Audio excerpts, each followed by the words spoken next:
Hello everyone, अगर आप CA inter accounts की प्रिपरेशन स्टार्ट करने वाले हैं या स्टार्ट कर रहे हैं तो ये वीडियो आपके लिए शेयर करने वाली है कुछ टिप्स एंड ट्रिक्स। इसके साथ ही अभी जैन 2025 अटेम्प्ट के लिए आईसीएआई ने वेबिनार ऑर्गेनाइज किए थे, उसमें भी उन्होंने कुछ टिप्स एंड ट्रिक्स एंड कुछ सीक्रेट्स बताए थे एडवांस अकाउंट सब्जेक्ट के लिए। तो हेलो एवरीवन, आई एम जागृति और आज मैं आपके साथ शेयर करने वाली हूँ कुछ tips and tricks and ICAI webinar के कुछ इंपॉर्टेंट थिंग्स जो आपको आपके सब्जेक्ट में रियली हेल्प करेंगे। तो अभी तक अगर आपने इस चैनल को सब्सक्राइब नहीं किया है तो कर दीजिए, लाइक कर दीजिए एंड शेयर कर दीजिए अपने फ्रेंड्स के साथ, क्योंकि ऐसे ही यूजफुल वीडियो एग्जाम तक आपको इस चैनल पर मिलेंगे।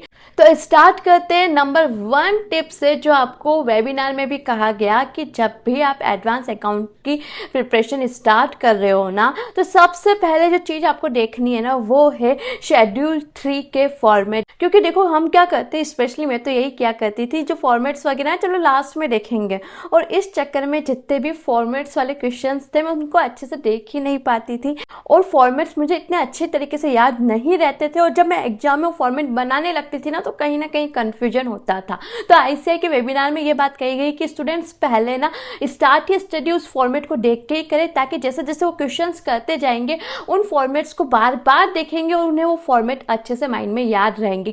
क्योंकि वेबिनार में ये कहा गया कि आईसीएआई ने ये बात नोटिस की कि स्टूडेंट जब आंसर लिखते हैं ना तो फॉर्मेट सही से नहीं बनाते, जिसकी वजह से अच्छे मार्क्स नहीं मिलते। सेकेंड थिंग जो आपको करनी है, फोकस ऑन अकाउंटिंग स्टैंडर्ड। ये आपके अराउंड 55 to 65% का वेटेज रखते हैं और ये रियली इंपॉर्टेंट है। जब वेबिनार हुआ ना तो उसमें भी ये बात कही गई थी कि आप एक कोई बड़ा चैप्टर छोड़ दो, इट्स ओके, लेकिन आपको एएस बहुत अच्छे से और डीपली करने हैं, क्योंकि यहाँ से आपके बहुत अच्छा सा वेटेज आने वाला है। और अगर आप एएस का अच्छे से रिवीजन नहीं कर पा रहे हो ना, तो आईसीएआई ने सारांश करके एक पीडीएफ अपलोड किया है जिसमें सारे एएस की समरी दी गई है, तो आपको रियली हेल्पफुल रहेगा। तो एक बार उसको आप रिव्यू कर सकते हैं। तो एएस के ऊपर ना 3 टाइप के क्वेश्चंस आते हैं। नंबर 1 ट्रीटमेंट क्या होगा, नंबर 2 डिस्क्लोजर पूछा जाता है एंड नंबर 3 आपकी कैलकुलेशंस पूछी जाती है। तो जो भी आपको क्वेश्चन में पूछा गया है ना, पहले वो आइडेंटिफाई करें और फिर आप अपना आंसर लिखें, क्योंकि स्टूडेंट्स यहीं पे मिस्टेक करते हैं कि आप पूछा क्या और आप आंसर क्या दे रहे हो। तो ये मिस्टेक आपके साथ ना हो, तो ये चीज आप ध्यान में रखना। नेक्स्ट थिंग, जो वर्किंग नोट्स आप बनाते हो ना, जो एजम्पशंस वगैरह आप लेते हो, वो आपका पार्ट ऑफ द आंसर होती है। तो जब भी आप एग्जाम में आंसर लिख रहे हो ना, तो आपको वर्किंग नोट्स भी प्रॉपर बनाने, प्रॉपर एजम्पशंस लिखनी है, क्योंकि अगर आपने ये चीज नहीं की ना तो आपको पूरे मार्क्स नहीं मिलेंगे। तो ये चीज माइंड में लेके चलना कि वर्किंग नोट्स भी आपको एग्जाम में बनाने हैं, तो उसकी भी अच्छे से प्रिपरेशन करो। नेक्स्ट, अब आपको एएस में प्रेजेंटेशन कैसे करना है। सबसे पहले आपको लिखना है प्रोविजन, उसमें आपको टेक्निकल वर्ड्स यूज करने हैं जो उस एएस में यूज हुए हैं। सेकंड, रिक्वायरमेंट क्या है वो लिखना है। थर्ड, कंक्लूजन लिखना है। तो इस फॉर्मेट में ही आईसीएआई आपसे एक्सपेक्ट करता है कि जो एएस का आंसर है वो होगा। तो अगर आप इसी फॉर्मेट में देते हो तो मार्क्स इजीली मिल जाएंगे। नेक्स्ट थिंग, अब जब आप अपनी एडवांस अकाउंट्स की स्टडी स्टार्ट कर रहे हो ना, तो सबसे पहले ना अपने एक बार सिलेबस का ओवरव्यू ले लीजिए। देखिए यार कौन से चैप्टर से बार बार क्वेश्चंस पूछे जाते हैं, उन पर थोड़ा एक्स्ट्रा अटेंशन दीजिए। कौन से चैप्टर्स थोड़े कम पूछे जाते हैं, उन पर कम अटेंशन दीजिए। लाइक एएस 14 का जो अमेलगमेशन वाला चैप्टर हो गया, क्वेश्चंस आते ही हैं, प्लस उसमें डिफ़िकल्ट लेवल भी आता है, स्पेशली परचेज कंसिडरेशन कैलकुलेट करने में।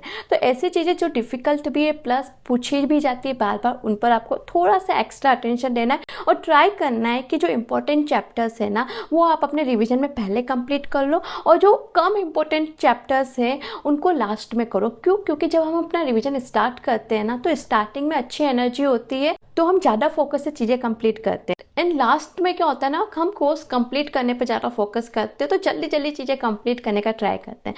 तो जब स्टार्टिंग में आप अपनी स्टडी स्टार्ट करो तो ऐसे चैप्टर से करो जो इंपॉर्टेंट है, ताकि आप उन चीज़ों पे ज़्यादा फोकस कर पाओ, और जो कम इंपॉर्टेंट है उसको लास्ट में रखें, ताकि उस पर अगर आपने कम अटेंशन दिया ना तो भी चल जाएगा। तो आई होप ये जो पूरा वीडियो आपको आपके एडवांस अकाउंट्स को अच्छे से प्रिपेयर करने में रियली हेल्पफुल रहेगा। तो आज के वीडियो में इतना ही। बाय बाय, मिलते हैं ऐसे किसी दूसरे वीडियो के साथ।